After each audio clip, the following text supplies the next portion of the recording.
Subscribe करिए हमारे channel target UP TET CTET को और बेल आइकन को दबाइए। हेलो दोस्तों, मैं आनंद स्वागत करता हूं आप सभी का आपके अपने channel target UP TET CTET में। दोस्तों, हम पढ़ रहे हैं आपके डीएलएड फर्स्ट सेमेस्टर के कंप्यूटर विषय को और इसमें आपके 3 चैप्टर कंप्लीट मैंने करा दिए थे और हम पढ़ रहे हैं अब चौथे चैप्टर को। ठीक है, तो फोर्थ चैप्टर जो कि आपका है सामान्य एप्लीकेशन पे कार्य। इसमें हमने मल्टीमीडिया पढ़ लिया, कंप्यूटर नेटवर्क्स पढ़ लिए और इंटरनेट शुरू किया था। इंटरनेट के विषय में मैंने आपको बताया था और इसकी विशेषताएं क्या क्या होती हैं, प्रयोग कहाँ कहाँ पे करते हैं। अब हमें पढ़ना है इंटरनेट में इंटरनेट के घटक कौन कौन से होते हैं, इंटरनेट के कंपोनेंट्स। ठीक है, तो कंप्यूटर विषय में देखिए सारी चीजें इंटरकनेक्टेड हैं और आप शुरू से पहले क्लास से अगर पढ़ते हुए नहीं आ रहे हैं तो चीजें आपको थोड़ी कम समझ में आएंगी और रिलेट करने में थोड़ा सा दिक्कत हो सकता है। तो इस वजह से मैं आपको सजेस्ट करूंगा कि अगर आपने शुरू से क्लासेस नहीं देखी हैं कंप्यूटर विषय की तो शुरू से एक एक क्लास आप देखते आइए, आपको पूरी चीजें समझ में आएंगी ढंग से, आसान भाषा में सब कुछ है। अब चलिए बढ़ते हैं इस क्लास में हम आगे। इंटरनेट के घटक हमको पढ़ना है कि इंटरनेट किन किन चीजों से मिलकर बना होता है। तो देखिए इंटरनेट के प्रमुख घटक निम्नलिखित हैं। पहला वेब ब्राउजर, दूसरा सर्वर, तीसरा वेबसाइट एवं वेब पेज, चौथा हाइपरलिंक्स। तो एक एक करके ये 4 घटक हो गए इंटरनेट के। इन चारों घटकों को हम देखते हैं कि कौन क्या है। अब वेब ब्राउजर पहले आता है। वेब ब्राउजर, तो वेब ब्राउजर एक ऐसा साधन है जो कंप्यूटर को इंटरनेट से जोड़ता है। अतः इंटरनेट का उपयोग करने के लिए विभिन्न प्रकार के वेब ब्राउजर का सहारा लिया जाता है, जैसे internet explorer, Google Chrome, Firefox, Mozilla. ये सारी चीजें हैं, ये सारे ब्राउजर हैं। ये ब्राउजर विभिन्न प्रकार की वेबसाइट्स के द्वारा यूजर के विभिन्न प्रकार की सूचनाएं उपलब्ध कराते हैं। ब्राउजर की मदद से हम किसी भी प्रकार की सूचनाएं, आंकड़े, चित्र, टेक्स्ट, ग्राफिक, इमेज, एनिमेशन आदि सरलता से प्राप्त कर सकते हैं। तो वेब ब्राउजर बेसिकली क्या होता है? यह होता है आपके कंप्यूटर में एक सॉफ्टवेयर जिसके द्वारा ऑनलाइन हम वेबसाइट्स को खोलते हैं और वेबसाइट्स पे जो भी इंफॉर्मेशन होती है उसको देख पाते हैं। ठीक है, तो वेब ब्राउजर एक सॉफ्टवेयर है, एक ऐसा साधन है जो कंप्यूटर पे इंटरनेट पे उपलब्ध जानकारी को देखने में मदद करता है। और इसके एग्जांपल्स इंटरनेट एक्सप्लोरर जो विंडोज के साथ आता है और गूगल क्रोम तो आपके मोबाइल में भी आप लोग लगातार यूज करते हैं और यहाँ तो यूज होता ही है विंडोज में भी। और फायरफॉक्स भी आपने यूज किया होगा, मोजिला यूज किया होगा। ये सारे क्या हैं? वेब ब्राउजर हैं। जब भी आप नेट चलाते हैं तो किसमें चलाते हैं? जब भी आपको कुछ खोजना होता है, गूगल करना होता है तो ब्राउजर खोल के करते हैं। गूगल क्रोम आपके मोबाइल में होगा, मोबाइल की एक्सेस तो सबके पास है, तो गूगल क्रोम आप देख लीजिए। और पहले मोबाइल में एक यूसी ब्राउजर करके आता था, तो वो भी क्या था? ब्राउजर था। तो ब्राउजर आप समझ गए। इसके बाद देखिए सर्वर। सर्वर्स क्या होते हैं? तो सर्वर नेटवर्क के उस भाग को कहते हैं जो उपयोगकर्ता को विभिन्न सुविधाएं जैसे फाइल का अंतरण करना, प्रिंट करना अथवा उसे शेयर करना, एक स्थान से दूसरे स्थान पर डेटा को भेजना आदि होता है। यह हार्डवेयर एवं सॉफ्टवेयर दोनों रूप में हो सकता है। सर्वर वेबसाइट को होस्ट करते हैं और ब्राउजर द्वारा भेजी गई रिक्वेस्ट की प्रतिक्रिया में वेब कंटेंट को देते हैं। कुछ प्रमुख server computers catalog server, database server, file server, mail server, mobile server, sound server, game server आदि हैं। अब देखिए इंटरनेट पे जाते हैं आप और या तो कुछ सर्च करते हैं या कोई पेज खुला है वहां पे क्लिक करते हैं। तो ये जो क्लिक होती है इसको हम लोग क्या बोलते हैं? कुछ भी आप करते हैं, कोई भी क्लाइंट करता है तो उसको बोला जाता है रिक्वेस्ट। ठीक है, तो आप रिक्वेस्ट कर रहे हैं कोई सुविधा प्राप्त करने की, कोई जानकारी प्राप्त करने की। तो ये सुविधाएं, ये जानकारियां कहाँ पे होती हैं? ये होती हैं सर्वर के पास। और सर्वर देखिए सॉफ्टवेयर और हार्डवेयर, मेनली सर्वर क्या होता है? हार्डवेयर होता है और सॉफ्टवेयर तो होता ही है उसमें। तो इस तरीके से सॉफ्टवेयर और हार्डवेयर का दोनों मिला जुला रूप होता है सर्वर, और ये एक कंप्यूटर की तरह ही है, कंप्यूटर ही है समझिए। और यह एक बड़े क्षमता वाला कंप्यूटर होता है जो आपकी सभी रिक्वेस्ट को पूरा करता है, ठीक है। और सर्वर यहाँ पे देखिए आप प्रमुख कई सारे सर्वर्स दिए गए हैं, जैसे कैटलॉग सर्वर होता है, डेटाबेस सर्वर होता है, mobile server, sound server, game server, mail server. तो ये सारे क्या हैं, सर्वर्स हैं। तो इस तरीके से आप सर्वर समझ गए। जो क्लाइंट की रिक्वेस्ट होती है वह किसके द्वारा पूरी होती है, सर्वर के ही द्वारा पूरी होती है, ठीक है। तो इस तरीके से सर्वर आप समझ गए। इसके बाद देखिए वेबसाइट एवं वेब पेज क्या होते हैं। तो वेबसाइट को वेब पोर्टल भी कहते हैं। यह वेब पेजों का एक समूह होता है जिसमें डोमेन नेम की आवश्यकता से एक्सेस जिसे डोमेन नेम की सहायता से एक्सेस किया जाता है। किसी वेबसाइट का पहला पेज होम पेज रूप में होता है। होम पेज ही साइट से संबंधित सूचनाएं, रेफरेंसेस व हाइपरलिंक साथ उपलब्ध रहती है, हाइपरलिंक के साथ उपलब्ध रहती है। टेक्स्ट सूचनाओं की एक ऐसा फाइल जिसे HTML hyper text markup language इसका फुल फॉर्म होता है का प्रयोग बन जाता है, वेब पेज कहलाती है। वेब ब्राउज़र द्वारा वेब पेज का प्रदर्शन कंप्यूटर स्क्रीन पर किया जाता है। वेब पेज के द्वारा ही चित्र, लिखित सामग्री, तथ्यों, आंकड़ों आदि का प्रदर्शन किया जाता है। तो इस तरीके से यहाँ आप क्या समझ पा रहे हैं, यहाँ वेबसाइट जो है, ये वेबसाइट क्या है, एक वेब पोर्टल होता है और यह कई सारे वेब पेजों का समूह होता है। इसे हम डोमेन नेम या एड्रेस की सहायता से एक्सेस कर सकते हैं। और इसमें जब हम लोग एक्सेस करते हैं तो पहला पेज जो होता है उसको हम क्या कहते हैं, होम पेज। होम पेज पे जैसे आपका कोई घर होता है जहाँ पे आप रहते हैं और वहीं से सारे आपके परिवार के लोग और वहीं से सारे लोग आपसे जुड़े होते हैं, आपके मोहल्ले आसपास के लोग। तो इसी तरीके से वेबसाइट क्या होती है, वेबसाइट एक तरीके से सूचनाओं का संग्रह होता है, ठीक है। और उसमें जो पहला फ्रंट पेज होता है वह क्या होता है, उसका होम पेज होता है।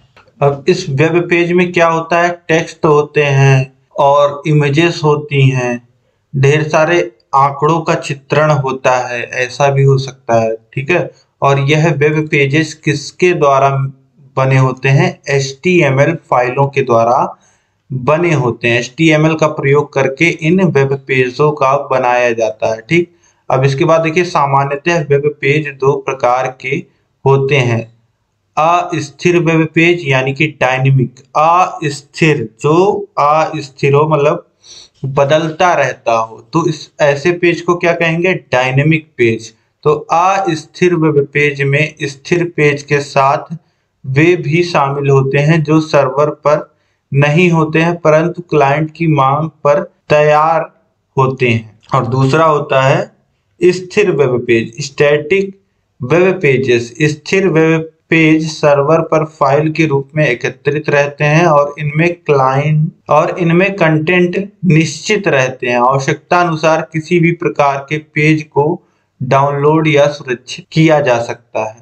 तो यहाँ पे आप नाम से ही समझ पा रहे होंगे डायनेमिक और स्टैटिक। देखिए डायनेमिक वेबसाइट्स जो होती हैं वह HTML के अलावा और कई सारी टेक्नोलॉजीज इसमें यूज की जाती हैं और यह डेटाबेस से भी कनेक्ट रहती हैं। जैसा यूजर आता है, जैसा उसका डेटा हिस्ट्री रहता है, उसी तरीके से यह वेबसाइट तुरंत ही पेज में मॉडिफिकेशन करती है, उसी तरीके का पेज जनरेट करती है जैसा यूजर चाहता है। जबकि स्टैटिक वेबसाइट में क्या होता है, वह वेब पेज उसी तरीके से रहता है हमेशा, ठीक है। अब इसके बाद देखिए यहाँ पे लिखा भी हुआ है, अधिकांश वेबसाइट किसी भी फाइल या पेज तक पहुंचने के लिए HTTP प्रोटोकॉल का उपयोग करती हैं।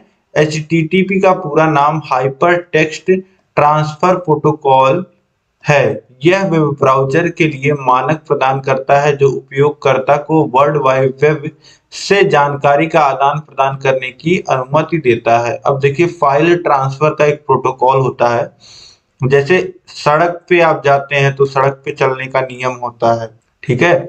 वैसे ही जब फाइल एक जगह से दूसरे जगह जाती है तो उसमें भी नियम होते हैं, और उन नियमों को हम क्या कहते हैं, हाइपर टेक्स्ट ट्रांसफर प्रोटोकॉल, या शॉर्ट में HTTP कहते हैं। आप देखेंगे किसी भी वेबसाइट को आप खोल के देखिए तो उसके सामने जब आप उसका लिंक देखेंगे, बिल्कुल शुरू में देखेंगे तो HTTPS लिखा रहता है, ठीक है। तो इस तरीके से अब आप समझ पा रहे होंगे। अब चौथा जो पार्ट है, आप इंटरनेट के जो कंपोनेंट्स हम लोग पढ़ रहे हैं उसमें देखिए हाइपर लिंक है। हाइपर लिंक क्या होता है ये देखिए। हाइपर लिंक एक प्रकार का आइकन, ग्राफिक या टेक्स्ट है जो वर्तमान में लिंक से दूसरे लिंक्स अथवा फाइल पर जाने में सहायता करता है। इसका उपयोग एक वेब पेज को दूसरे से कनेक्ट करने के लिए होता है। इसके उपयोग से उपयोगकर्ता एक साइट से सीधे दूसरी वेबसाइट अथवा पेज पे पहुंच जाता है। जब इस पर कर्सर ले जाते हैं तो हाइपरलिंक टेक्स्ट नीला एवं अंडरलाइन हो जाता है। यह एक टेक्स्ट या इमेज हो सकता है। जब इस पर क्लिक किया जाता है तो एक नया पेज खुल जाता है। अब किसी भी वेबसाइट पे आप इस तरीके से कर्सर घुमाते हैं तो कई जगह आप देखते होंगे जो लिखी हुई चीजें होती हैं वो नीली हो जाती हैं और अंडरलाइन हो जाती हैं, ठीक है। तो ऐसे लिखे हुए टेक्स्ट जो होते हैं या इमेज जिस पे क्लिक करने का ऑप्शन आने लगता है वो क्या होते हैं, वो होते हैं हाइपरलिंक्स। और ये हाइपरलिंक क्या करते हैं, जब इस पे आप क्लिक करते हो तो आपको नया पेज खोल के देते हैं या नई वेबसाइट खोल के देते हैं, ठीक है। तो अब इनका काम क्या हो गया, इनका काम यही होता है कि यह एक वेबसाइट से दूसरे वेबसाइट को लिंक करते हैं या एक वेबसाइट के दूसरे पेज को लिंक करते हैं। यह आप समझ सकते हैं। अब इसके बाद देखिए, ये तो कंपोनेंट्स हो गए इंटरनेट के, 4 कंपोनेंट आपने पढ़ लिए, web browser, server, website, web page या अगला हाइपरलिंक, ठीक। अब इसके बाद हम पढ़ने वाले हैं इंटरनेट की सेवाएं।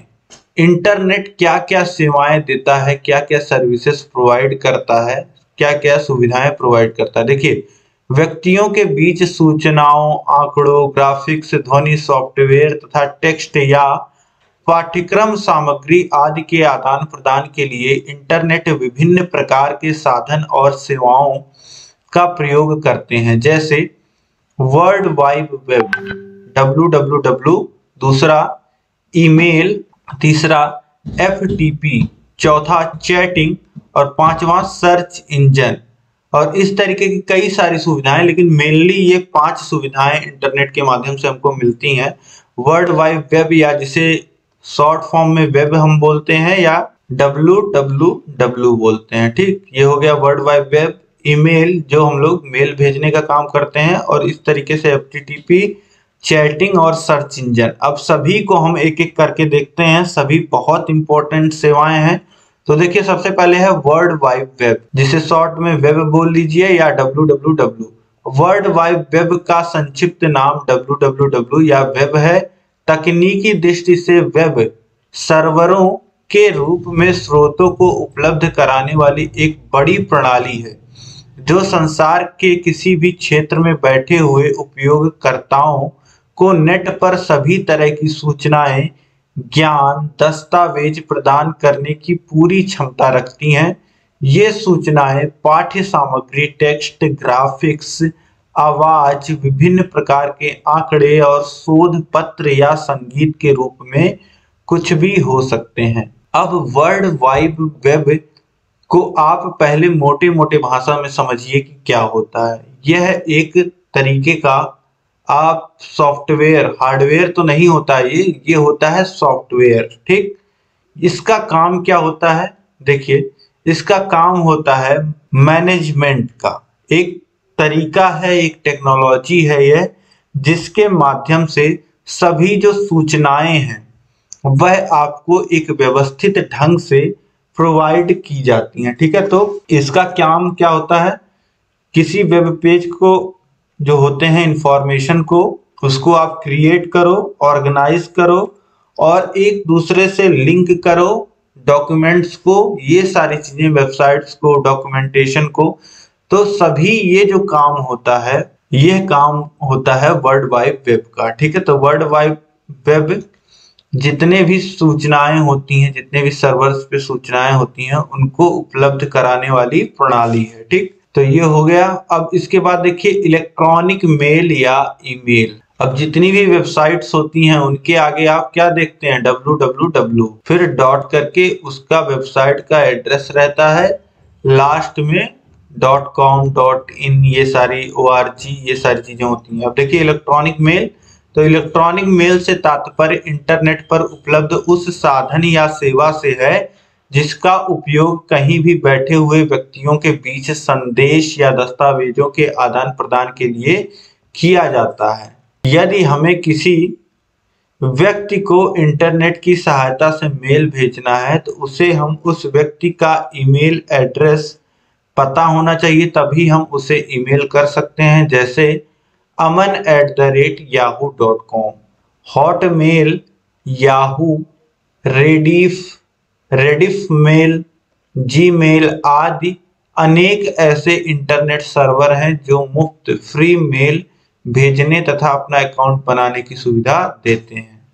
तो इस तरीके से ईमेल तो आप समझ ही रहे हैं, जैसे खतों को लिख करके पहले बातों को साझा किया जाता था मोबाइल से पहले, वैसे अब, और जब टेलीफोन आ गए, फैक्स आ गया, तो फैक्स किया जाता था। लेकिन अब क्या किया जाता है, कोई भी डॉक्यूमेंट हमें भेजना हो या कोई संदेश, जानकारी देनी हो, कोई सूचना देनी हो, तो क्या प्रयोग में लिया जाता है, ईमेल। ठीक, अब इसके बाद देखिए FTP, फाइल ट्रांसफर प्रोटोकॉल, ये क्या होता है, तो इंटरनेट से कुछ व्यक्ति प्रतिदिन कुछ ना कुछ डाउनलोड या अपलोड करता है, ईमेल के साथ फाइल अटैच करके भेजते हैं। इन सभी कार्यों में FTP, फाइल ट्रांसफर प्रोटोकॉल कार्य करता है।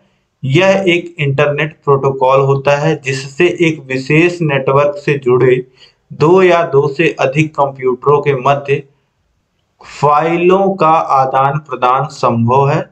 वेबसाइट से संबंधित फाइलें एक वेब सर्वर पर स्टोर की जाती हैं। फाइल सर्वर पर स्टोर करने को होस्टिंग, और इस सुविधा को वेब होस्टिंग या FTP ही इन सभी कार्यों के संपादन की अनुमति प्रदान करता है। अब जैसे कोई टेक्स्ट हम लोग एक जगह से दूसरी जगह भेज रहे थे, तो उसके लिए कौन सा प्रोटोकॉल लग रहा था, HTTP, hyper text transfer protocol. ठीक है, यहाँ पे ऊपर मैंने आपको बताया था HTTP के बारे में, हाइपर टेक्स्ट ट्रांसफर प्रोटोकॉल। वैसे ही जब फाइलों का आदान प्रदान किया जाता है या फाइलों को आप अपलोड कर रहे हैं, डाउनलोड कर रहे हैं, कहीं से कहीं पे भेज रहे हैं, तो इन सब में जो नियम फॉलो होते हैं, प्रोटोकॉल का मतलब होता है नियम, रूल्स। ठीक, तो इसमें लगता है HTTP। तो ये भी आपका इंटरनेट की सुविधा है कि इसके द्वारा सभी जो फाइलों को अपलोड और डाउनलोड और आप भेज पाते हैं एक जगह से दूसरी जगह। इसके बाद अगली सुविधा जो है इंटरनेट की, वह है देखिए चैटिंग।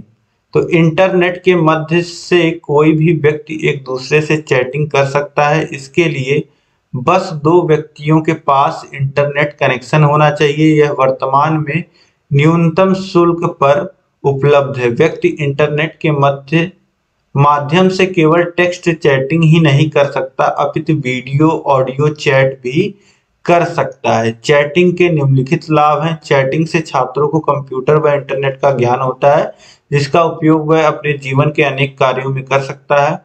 दूसरा, वर्तमान समय में चैटिंग का कार्य काफी है। फिर तीसरा, चैटिंग व्यक्तिगत तथा समूह दोनों से हो सकता है। इससे किसी विषय पर विद्वानों के विचार जान सकते हैं। फिर चौथा, चैटिंग से बालकों में टाइपिंग कौशल का विकास होता है। फिर पांचवा, चैटिंग एक मुख्य लाभ इसका लिखित रूप में होना है, जिससे सुरक्षित रखकर आवश्यकता अनुसार उपयोग किया जा सकता है।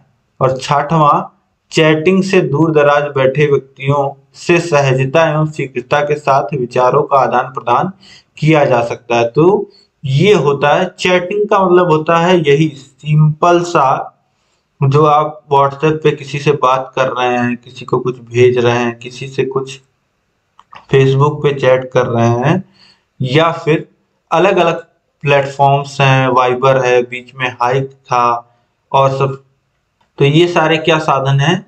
चैटिंग के साधन हैं। और जो भी आजकल जो एजुकेशनल फेसबुक ग्रुप्स होते हैं या कोई कम्युनिटी है, फेसबुक पे हो या अलग कई सारे ऐप आते हैं जिसपे अलग अलग कम्युनिटी होती है, जो जैसे शिक्षकों का ग्रुप होता है, तो उसमें आप अपने विचार रख सकते हैं, कोई प्रश्न है पूछ सकते हैं।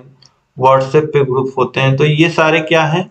ये सारे माध्यम हैं जो चैटिंग के माध्यम है, जिनसे लोग अपने विचारों को आदान प्रदान कर सकते हैं। और चैटिंग में ही आजकल ऑडियो चैटिंग और वीडियो चैटिंग भी आ गया है। ठीक है, अब इसके बाद हम अगला देखते हैं। इसके बाद देखिए इंटरनेट के सेवाओं में पांचवा जो है वह है सर्च इंजन। सर्च इंजन एक ऐसा एप्लीकेशन सॉफ्टवेयर है, यह वर्ल्ड वाइड वेब पर उपलब्ध जानकारी इंफॉर्मेशन को सर्च करता है। सर्च इंजन उपयोगकर्ता को एंटर किए गए शब्द, वाक्यांशों, फ्रेजेस या कथन स्टेटमेंट को सर्च करने के लिए इंटरफेस उपलब्ध कराता है। अब लोकप्रिय सर्च इंजन कौन कौन से हैं? देखिए गूगल है, बिंग है, याहू है, एक्साइट है, लाइकोस है। तो ये सारे क्या है? सर्च इंजन है। अब सर्च इंजन का काम क्या होता है? जो भी आप ऑनलाइन वर्ल्ड वाइड वेब से जानकारी लेना चाह रहे हो, वह जानकारी आपको बिल्कुल सही सही मिले, सटीक मिले, और जो आप खोज रहे हो उससे जुड़ी ही जानकारी मिले, कुछ अलग जानकारी ना मिले, और जो आप स्पेसिफिकली चाह रहे हो वही चीज आपको मिले। तो यह काम किसका होता है? सर्च इंजन का होता है। ठीक है, तो इस समय जैसे बोला जाता है कि कोई भी जानकारी अगर आपको चाहिए तो गूगल कर लो। तो गूगल क्या है? गूगल एक सर्च इंजन है, इंफॉर्मेशन खोजने का टूल है, एक मतलब सही इंफॉर्मेशन देने का टूल है। तो इसी टूल को हम क्या कहते हैं? सर्च इंजन कहते हैं। अब इसके आगे देखिए, इंटरनेट पर कार्य, working on internet, Microsoft internet explorer का प्रयोग, यूजिंग माइक्रोसॉफ्ट इंटरनेट एक्सप्लोरर। ये क्या है? एक ब्राउजर है। ब्राउजर आपने पढ़ा क्या होता है कि जो भी वेबसाइट्स हैं उनको खोलने में मदद करता है, आपका एक सॉफ्टवेयर होता है। तो विंडोज इंटरनेट एक्सप्लोरर, पूर्ण नाम माइक्रोसॉफ्ट इंटरनेट एक्सप्लोरर, लघु नाम MSIE या IE, internet explorer graphical web browser की एक श्रेणी है जिसका विकास माइक्रोसॉफ्ट कंपनी ने किया है। यह माइक्रोसॉफ्ट द्वारा 1995 से जारी व चालू विंडो ऑपरेटिंग सिस्टम लाइन का एक सॉफ्टवेयर है। 1999 से बहुप्रचलित यह वेब ब्राउजर 2002-3 के बीच प्रयोग का 95% श्रेय लेता रहा है। उस समय इसके E5, E6 वर्जन चलन में थे। तो इस तरीके से आप देख पा रहे हैं कि माइक्रोसॉफ्ट का जो ब्राउजर है उसे क्या कहते हैं? इंटरनेट एक्सप्लोरर कहते हैं। इसकी शुरुआत 1995 में हुई और ये बहुत ज्यादा ही प्रचलित और बहुत ही ज्यादा, लगभग 95% तक इसका इस्तेमाल होता था 2002 और 2003 तक। इस समय कुछ घट गया है क्योंकि गूगल क्रोम ज्यादा यूज होने लगा है। गूगल क्रोम भी वेब ब्राउजर है, आपको पता है। तो इस तरीके से अब देखिए ऑनलाइन सेवाओं का प्रयोग, यूजिंग ऑनलाइन सर्विसेज। तो व्यक्ति के बीच सूचनाओं, आंकड़ों, ग्राफिक्स, ध्वनि, सॉफ्टवेयर तथा टेक्स्ट या पाठ्यक्रम सामग्री आदि के आदान प्रदान के लिए इंटरनेट विभिन्न प्रकार के साधन और सेवाओं का प्रयोग करता है, जैसे सर्च इंजन। सर्च इंजन मैंने आपको बताया, ईमेल बताया, चैटिंग बताया, इंटरनेट कॉलिंग, सोशल नेटवर्किंग।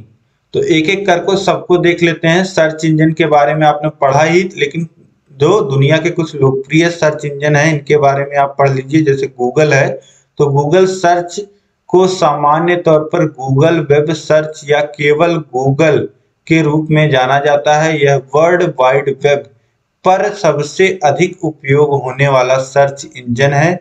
इस सर्च इंजन को गूगल द्वारा विकसित किया गया है। गूगल यानी कि गूगल कंपनी, और अपने नाम से ही फेमस हो गया है। गूगल करना, किसी चीज को गूगल करना मतलब उस चीज के बारे में जानकारी प्राप्त करना। ठीक, अब इसके बाद देखिए दूसरा सर्च इंजन बिंग। बिंग एक वेब सर्च इंजन है जिसे माइक्रोसॉफ्ट द्वारा संचालित ऑपरेट किया गया है। बिंग वेब वीडियो, चित्र उत्पादों के लिए विभिन्न प्रकार के सर्च इंजन की सुविधाएं प्रदान करता है। फिर देखिए सबसे पहले जो प्रचलित था वो था याहू।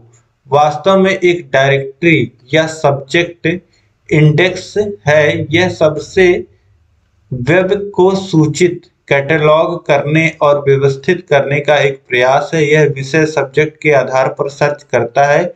यदि आप वास्तव में जानते हैं कि आप किस विषय के लिए सर्च कर रहे हैं, तो यह एक अच्छी समझ रखता है कि बड़े विषय को हायरार्की के भीतर अपने विषय को कैसे प्राप्त करें। इस प्रकार याहू खोज सर्च करने के लिए अच्छी जगह है। ठीक है, तो एक तरीके, एक समय पे याहू जो था वह सबसे बड़ा सर्च इंजन हुआ करता था। ठीक है, अब इसके बाद देखिए एक्साइट।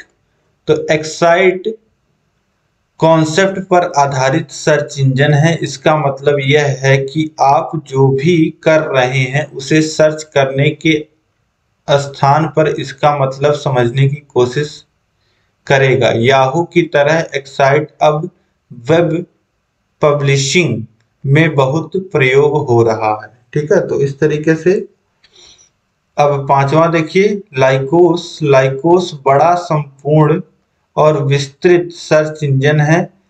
एक्साइट की तरह लाइकोस धीरे धीरे अधिक प्रसिद्ध हो रहा है। यह एक वेब डायरेक्टरी के साथ एक सर्च इंजन के रूप में कार्य कर रहा है। ठीक है, तो ये हो गए सारे सर्च इंजन। इसके बाद ईमेल देख लीजिए। प्रमुख ईमेल आपको पता है, जीमेल, याहू मेल और रेडिफ मेल। ये सारे क्या होते हैं, प्रमुख मेल होते हैं जिनका प्रयोग आजकल किया जाता है। तो सबसे अधिक जीमेल का ही प्रयोग होता है। जो गूगल का मेल है, जी मेल मतलब गूगल का मेल, इस गूगल द्वारा जो जीमेल की सुविधा प्रदान की जाती है। इसके बाद देखिए चैटिंग। तो chatting Yahoo messenger, Google talk, Google hangout, और इसके बाद फेसबुक का मैसेंजर भी आप लिख सकते हो, व्हाट्सएप भी लिख सकते हो। तो ये सब क्या है, चैटिंग की सुविधाएं प्रदान करने वाली कंपनियां हैं। और फेसबुक के अंदर ही व्हाट्सएप आता है। व्हाट्सएप को फेसबुक ने खरीद लिया, आपको पता है। और इंस्टाग्राम भी आप लिख सकते हो, वो भी फेसबुक का पार्ट है। अब इसके आगे देखिए इंटरनेट कॉलिंग। तो इंटरनेट कॉलिंग के माध्यम से ऑडियो वीडियो कॉल करने की सुविधा को इंटरनेट कॉलिंग कहा जाता है। इस सुविधा का उपयोग करने के लिए अनेक प्रोग्राम्स उपलब्ध हैं। उदाहरण VoIP, voice over internet protocol, Skype, Google talk, Viber messenger, WhatsApp के माध्यम से भी ऑडियो वीडियो कॉल करने की सुविधा होती है। तो इंटरनेट कॉलिंग भी आजकल प्रचलन में है। जब जैसे नेटवर्क पे कॉलिंग नहीं हो पाती है, नेटवर्क नहीं रहता, तो आप क्या प्रिफर करते हो, व्हाट्सएप कॉल, मैसेंजर पे कॉल। तो इस तरीके से इंटरनेट कॉलिंग भी बहुत प्रचलन में है। इसके बाद देखिए सोशल नेटवर्किंग। तो इंटरनेट सूचनाओं का भंडारण है। इंटरनेट पे विभिन्न विषयों की प्रामाणिक और उपयोगी जानकारियां उपलब्ध हैं। इस तरह इंटरनेट पे शिक्षा संबंधी ढेरों जानकारियां हैं जिनका उपयोग करके छात्र, शिक्षक और शिक्षा शास्त्री विभिन्न सूचनाएं या जानकारियां प्राप्त कर सकते हैं। इसके लिए निम्नलिखित विभिन्न सोशल नेटवर्किंग का उपयोग किया जा सकता है। प्रमुख सोशल वेबसाइट्स निम्नलिखित हैं। अब ये सोशल साइट्स में आ गया। देखिए फेसबुक, यह एक लोकप्रिय मुफ्त सामाजिक नेटवर्किंग वेबसाइट है, सोशल नेटवर्किंग वेबसाइट है, जो अपने रजिस्टर्ड यूजर को प्रोफाइल बनाने, वीडियो व फोटो अपलोड करने तथा दोस्तों, परिवार, सहकर्मियों तथा संपर्क रखने, संदेश भेजने की अनुमति देता है। आपको पता है फेसबुक पे क्या होता है, आप अपनी प्रोफाइल बनाते हो, अपने हित मित्रों से जुड़ते हो और अपनी फोटो वहां पे लगाते हो, सारी चीजें करते हो। इस तरीके से फेसबुक है। फिर ट्विटर की भी जानकारी। आप ट्विटर एक मुफ्त सामाजिक नेटवर्किंग माइक्रो ब्लॉगिंग सेवा है। ब्लॉगिंग का मतलब होता है लिखना, ठीक है। तो रजिस्टर्ड सदस्यों को छोटे पोस्ट, जिसमें ट्वीट कहते हैं, को प्रसारित करने की अनुमति देता है। ट्विटर के सदस्य कई प्लेटफॉर्म और उपकरणों का उपयोग करके ट्वीट प्रसारण तथा अन्य उपयोगकर्ताओं के ट्वीट का अनुसरण कर सकते हैं और ट्वीट्स एवं ट्वीट्स का जवाब cell phone, text message, desktop client या ट्विटर वेबसाइट पर पोस्ट द्वारा भेजा जा सकता है। अब तो ये भी एक सोशल नेटवर्किंग साइट ही है। ट्विटर पे भी आपको पता है कि छोटे छोटे मतलब लिमिटेड शब्द होते हैं और वहां पे आप फोटो भी लगा सकते हैं और अपने विचारों को आप रख सकते हैं। और जहां तक है फ्री की बात, अभी तक तो फ्री है, लेकिन जो कुछ मुख्य विशेष लोग होते हैं जिनको ब्लू टिक मिला होता है, जिनका अकाउंट वेरीफाइड होता है, उनसे शायद इस समय पैसे भी चार्ज किए जा रहे हैं। ठीक, इसके बाद देखिए गूगल समूह, गूगल ग्रुप। तो गूगल समूह अपने उपयोगकर्ताओं के उन समूहों के साथ संवाद करने का एक सुविधाजनक तरीका प्रदान करता है जिसमें वह अक्सर संपर्क करते हैं। जी सुइट व्यवस्थापक के रूप में आप एडमिन कंसोल में समूह नियंत्रण का उपयोग करके अपने संगठन के लिए समूह बना करके प्रबंधन कर सकते हैं। तो गूगल पे भी गूगल की जो आईडी है उसके माध्यम से भी ग्रुप बनाया जा सकता है। इसके बाद देखिए MSN, यह विंडोज लाइव मैसेंजर, विंडोज, जावा, ME, blackberry OS, iOS, June HD के लिए माइक्रोसॉफ्ट द्वारा विकसित एक बंद स्टेट मैसेजिंग क्लाइंट है। यह माइक्रोसॉफ्ट सेवा से जुड़ा हुआ है, बल्कि इसकी याहू के साथ संगतता भी है। तो ये भी सोशल नेटवर्किंग साइट। इसके बाद देखिए ब्लॉग। तो यह एक प्रकार की व्यक्तिगत वेबसाइट होती है जिसमें डायरी की तरह लिखा जाता है। प्रत्येक ब्लॉग या चिट्ठे में कुछ लेख, चित्र, बाहरी कड़ियां, लिंक्स होती हैं। इसके विषय लेख सामान्य या विशेष दोनों प्रकार के होते हैं। ब्लॉग या चिट्ठा लिखने वाले को ब्लॉगर, चिट्ठाकार कहते हैं। अधिकांश ब्लॉग मुख्य रूप से पाठ रूप में होते हैं। कुछ ब्लॉग कलाओं, आर्ट्स ब्लॉग, छाया चित्रों, फोटोग्राफी ब्लॉग्स, वीडियो ब्लॉग्स, संगीत आदि पर केंद्रित होते हैं। तो इस तरीके से ये ब्लॉग भी होते हैं। तो ये सारे तरीके हैं सोशल नेटवर्किंग के। ठीक, अब इसके आगे हमको देखना है शिक्षा संबंधी ऑनलाइन लिंक्स और इसके बाद हम लोग पढ़ेंगे डेटा सिक्योरिटी के बारे में। ठीक है, तो इसके बाद यही बचता है डेटा सिक्योरिटी और एंटीवायरस, यही दो चीजें बचती हैं। तो ये चीजें जो हैं हम लोग अगले क्लास में देख लेंगे। उम्मीद है कि यह क्लास दोस्तों आपको पसंद आई होगी और इस क्लास को आपको लाइक करना है, अपने दोस्तों में कम से कम 5 मित्रों में आपको शेयर करना है इस वीडियो को। तो लाइक कर दीजिए और जहां भी कहीं भी कोई भी दिक्कत आ रही है या जो भी आपके सवाल सुझाव हैं, आपको यह वीडियो कैसी लगी, आपको मुझे कमेंट करके बताना है। और चैनल को अभी तक अगर आपने सब्सक्राइब नहीं किया हुआ है तो सब्सक्राइब कर लीजिए और उसके बगल में होगा बेल आइकन, उस पर ऑल सेलेक्ट कर लीजिए। ठीक है, जिससे सभी नोटिफिकेशंस मिल पाए। और अगर आपको अपने DLED फर्स्ट सेमेस्टर की बहुत बेहतरीन तैयारी करनी है तो सभी लिंक्स नीचे डिस्क्रिप्शन में दी गई हैं, वहां से आप पढ़ सकते हैं।